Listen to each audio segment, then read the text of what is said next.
At the same time that there is enough to make you terrified every time you turn on your news feed,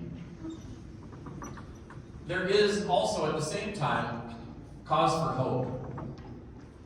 I was thinking about this statement by Howard Zinn, who's a well-known author, and he said to be hopeful in bad times is based on the fact that human history is not only of cruelty, but also of compassion, sacrifice, courage, and kindness. If we see only the worst, it destroys our capacity to do something.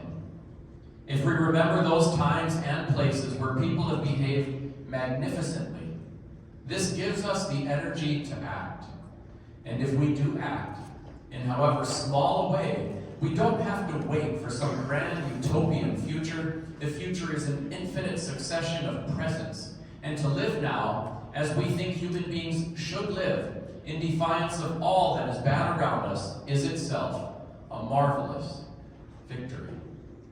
I think within our work, we need to strike a balance between seeing the issues that are out there, dealing with them head on, and protecting, nurturing, and nourishing the kids.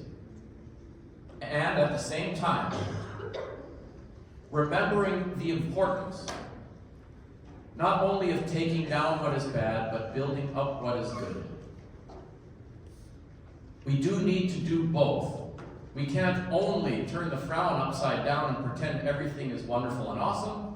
We can't only be lost in the malaise about everything that is going wrong.